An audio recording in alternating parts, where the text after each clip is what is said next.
Hello everyone. मेरे प्यारे बच्चों, आप सभी का विवेक क्लासेस में आप सभी का स्वागत है। जैसा कि हमने बताया था कि हमारा जो हिस्ट्री का जो हमारा जो क्रम चल रहा था, जैसे कि हम पहला लेकर आए थे दिल्ली सल्तनत काल का, ये हमारा दूसरा पार्ट है दिल्ली सल्तनत काल का। और इसमें भी हमने टॉप क्वेश्चन रखे हैं, अच्छे अच्छे क्वेश्चन हैं। एक बार इनको आप कवर करेंगे तो आपको इसमें जो है आपको बहुत बहुत ज़्यादा जो है क्या होगा, बेनिफिट होगा। तो देखो, सबसे पहले हम शुरुआत करते हैं अपने सबसे पहले क्वेश्चन की। तो सबसे पहला क्वेश्चन है कि उलूग खां की उपाधि किस शासक को प्रदान की गई थी। उलूग खां, उलूग खां की उपाधि किस शासक को जो है प्रदान की गई थी। इल्तुतमिश, बलबन, अलाउद्दीन खिलजी, कुतुबुद्दीन ऐबक। तो इसमें दिल्ली सल्तनत काल में एक व्यक्ति था जिसका नाम क्या था, नसीरुद्दीन नसीरुद्दीन महमूद। और ये जो नसीरुद्दीन महमूद था, नसीरुद्दीन महमूद ने ही किसको, बलबन को टाइटल दिया था किसका, उलूग खां का। किसका टाइटल दिया था, उलूग खां का टाइटल दिया गया था। ठीक है। और आपसे क्वेश्चन पूछेगा कि बलबन ने कब से शासन किया था। तो 1266 से लेकर 1286 ईस्वी तक किसने, बलबन ने दिल्ली सल्तनत काल पर शासन किया। बलबन के शासनकाल में ही बलबन ने अपने शासनकाल में सिजदा, पाबोस नामक दो प्रथाएं प्रचलन में लेकर आया। और बलबन ने ही किसका, तुर्कान ए चहलगानी का अंत किया। किसका अंत किया, तुर्कान ए चहलगानी का अंत किया। और याद रखेंगे, बलबन ने ही किसका, फारसी समुदाय के लोगों के लिए एक जो है जो पर्शियन जो लोग होते थे इनके लिए क्या किया था, एक फेस्टिवल तैयार किया जिसका नाम क्या था, नवरोज फेस्टिवल, जो पारसियों का एक फेस्टिवल था। ठीक है। नेक्स्ट क्वेश्चन, अगला क्वेश्चन है, भारत में मकबरा शैली का जन्मदाता किसे कहा जाता है। यानी किसके शासनकाल में भारत में मकबरे की नींव रखी गई थी। तो किसके शासनकाल में, ऑप्शन नंबर 1 कुतुबुद्दीन ऐबक, बलबन, इल्तुतमिश, अलाउद्दीन खिलजी। तो किसके शासनकाल में रखी गई थी, इल्तुतमिश के शासनकाल में भारत के अंदर मकबरे निर्माण शैली का जो है नींव रखी गई थी।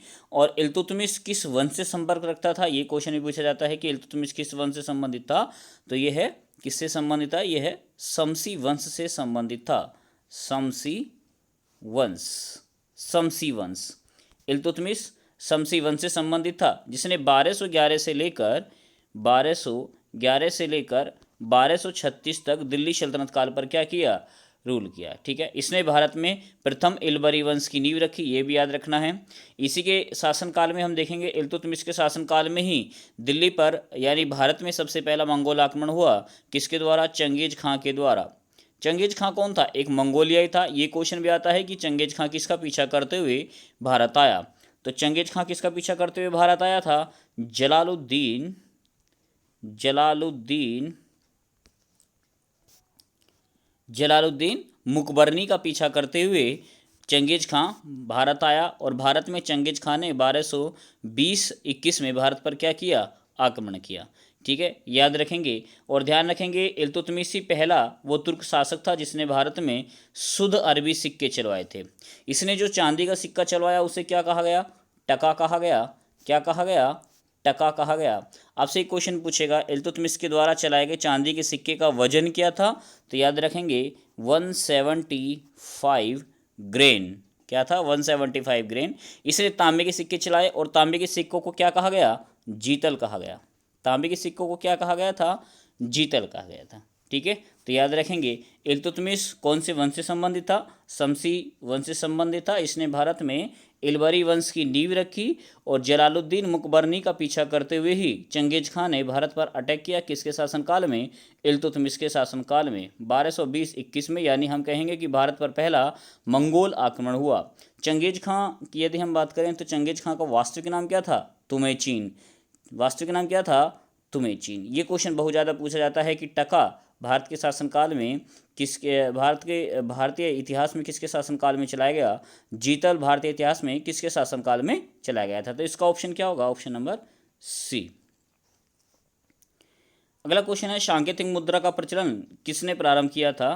तो ये तो आप सभी को मालूम होगा, हमने पिछली वीडियो में बताया था कि सांकेतिक मुद्रा का जो प्रचलन हुआ था वो किसके शासनकाल में हुआ था, मोहम्मद बिन तुगलक के शासनकाल में सांकेतिक मुद्रा का प्रचलन हुआ। लेकिन इसके द्वारा चलाई गई सांकेतिक मुद्रा क्या हो गई थी, विफल हो गई थी। किसके शासनकाल में, मोहम्मद बिन तुगलक के शासनकाल में।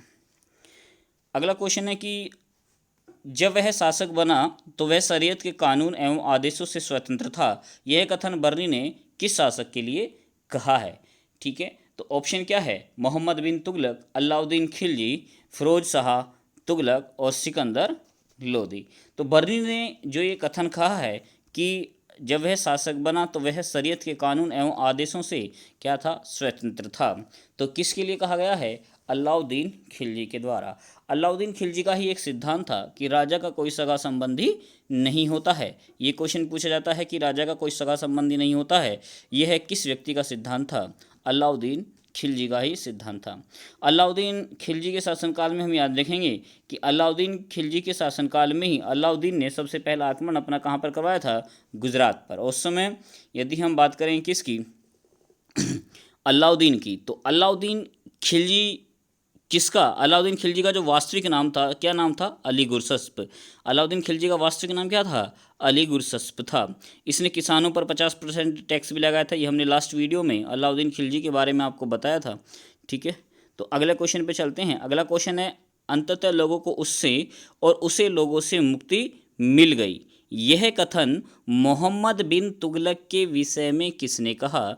यानी राजा को प्रजा से और प्रजा को उसके राजा से क्या मिल गई, मुक्ति मिल गई। यह कथन मोहम्मद बिन तुगलक के लिए किसके द्वारा कहा गया था, बदायूनी के द्वारा कहा गया था। किसके द्वारा, बदायूनी के द्वारा।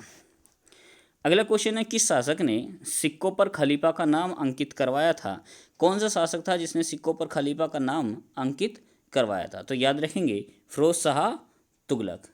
फिरोज शाह ही वो तुगलक था जिसने सिक्कों पर खलीफा का नाम अंकित करवाया था। और फिरोज शाह तुगलक ने 1351 से लेकर 1388 तक भारत पर शासन किया।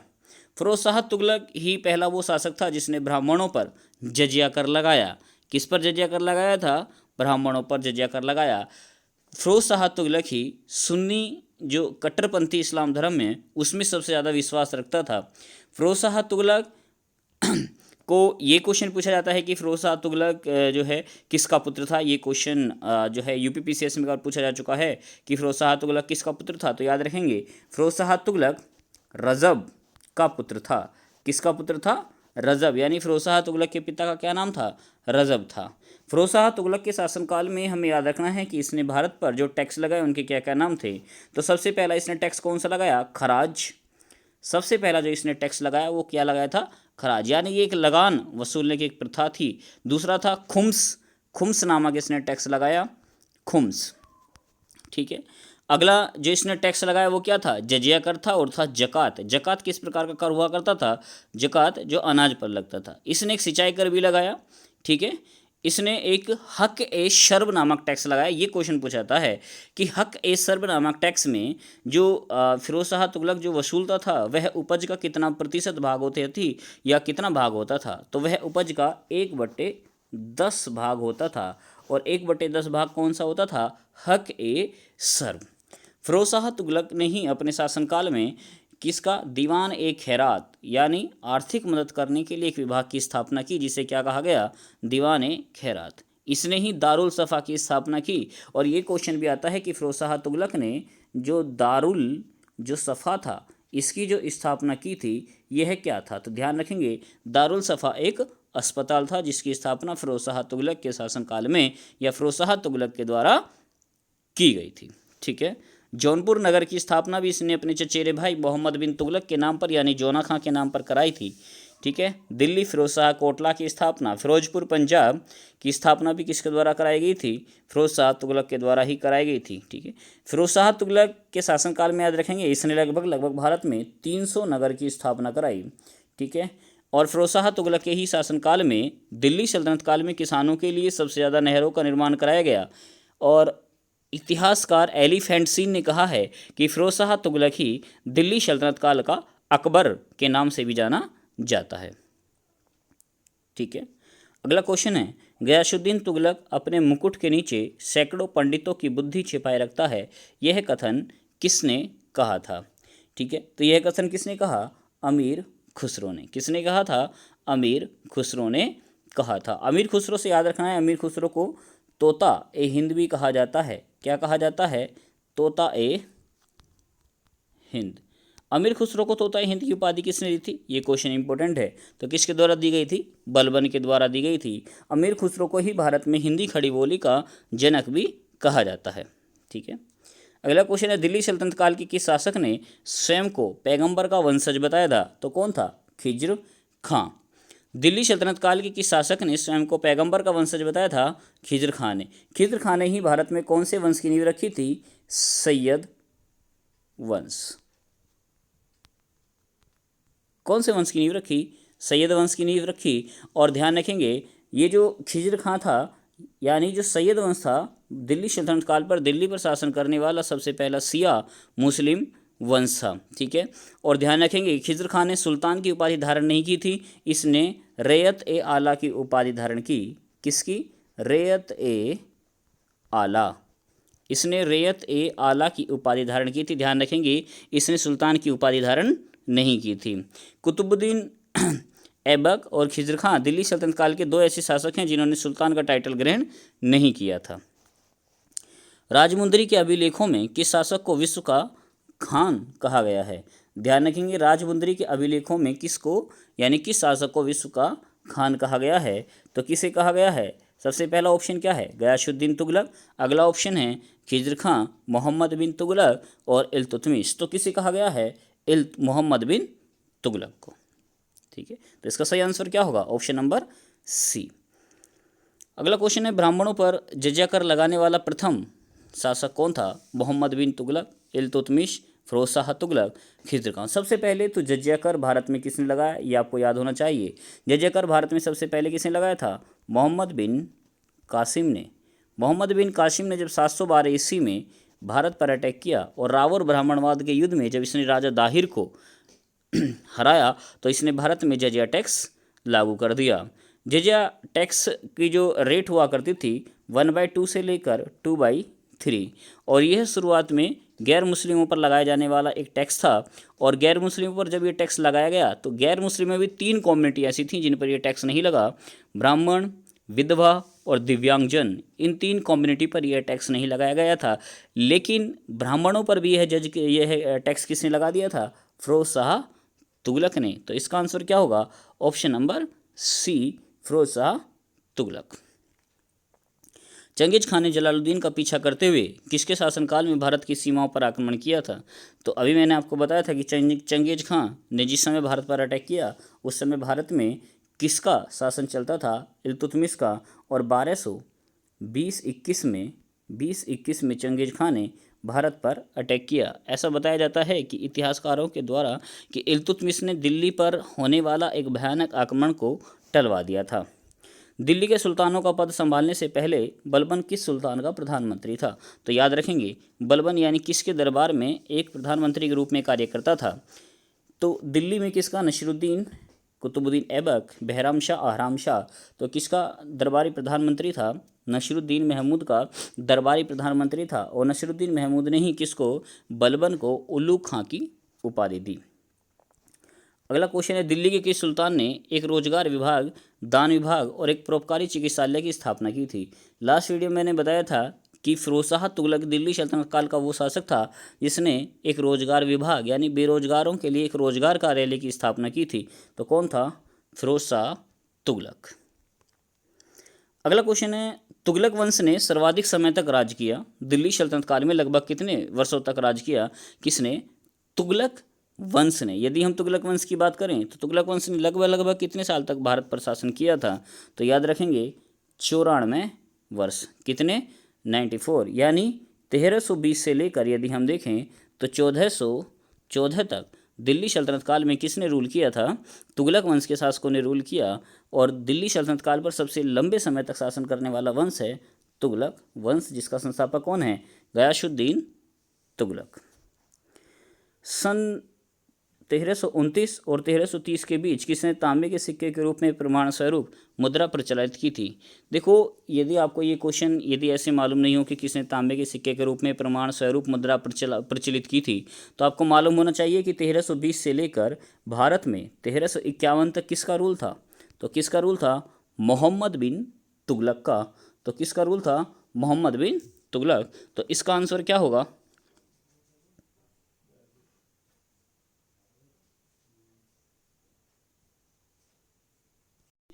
तो भारत में इस बीच यदि हम देखें तो किसका शासन था?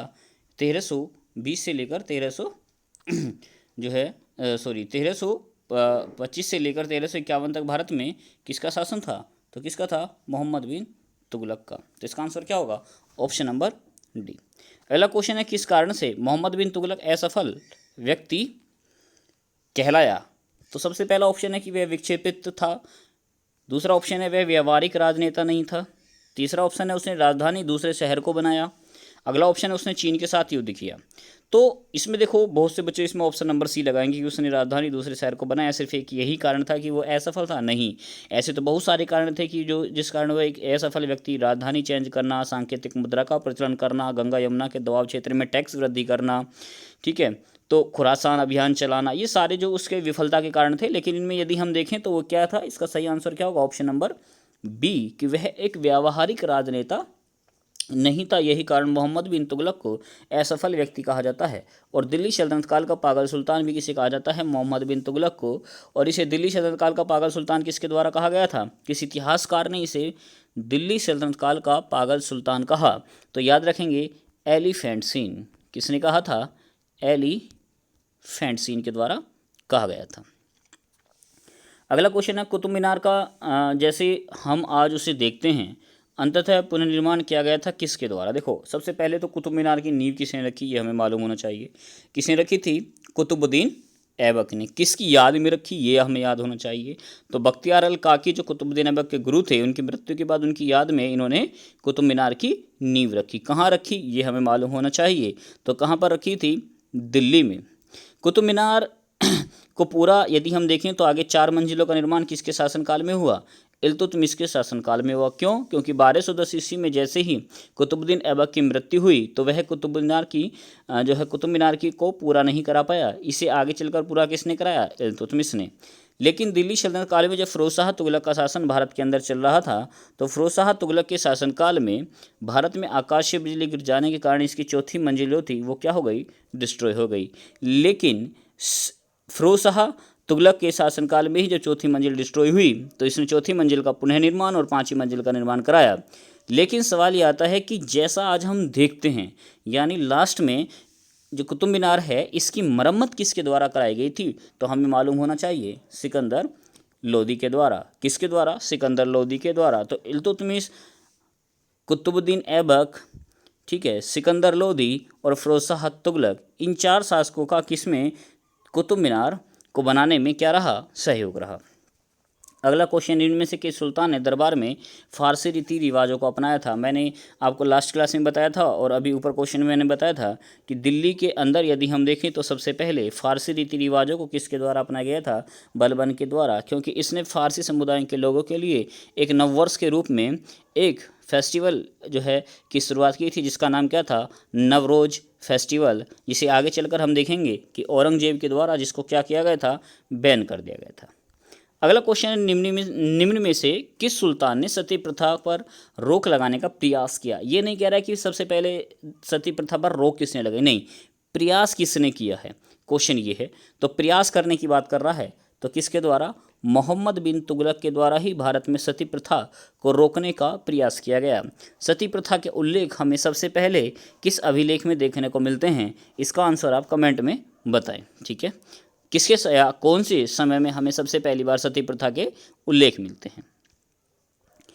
अगला क्वेश्चन है कि दिल्ली शहर की स्थापना किसने की थी? ये क्वेश्चन बहुत ज़्यादा इंपॉर्टेंट है और बहुत बार एग्जाम में पूछा भी जा चुका है कि दिल्ली शहर की स्थापना किसने की थी? किस वंश के शासकों ने? खिलजी वंश, लोधी वंश, तुगलक वंश, तोमर वंश। तो इसका सही आंसर क्या होगा? तोमर वंश के शासकों ने। तोमर वंश के शासकों में किसने? अनंगपाल तोमर ने। किसने की थी? अनंगपाल तोमर के द्वारा इसकी स्थापना की गई थी। 900 से लेकर 1200 की यदि हम बात करें तो इस बीच दिल्ली की स्थापना की गई थी। ठीक है, अब सवाल ये आता है कि दिल्ली शब्द का प्रयोग हमें सबसे पहले कौन से शिलालेखों में देखने को मिलता है। ये क्वेश्चन भी पूछा जाता है कि जो दिल्ली या दिल्ली का जो शब्द है इसका प्रयोग हमें सर्वप्रथम कौन से शिलालेखों में, उदयपुर के शिलालेखों में हमें सबसे पहली बार दिल्ली शब्द का प्रयोग देखने को मिला।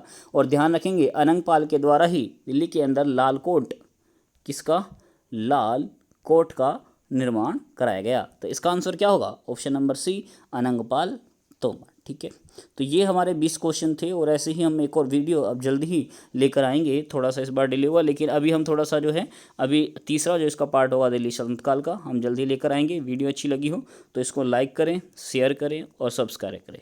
Thank you.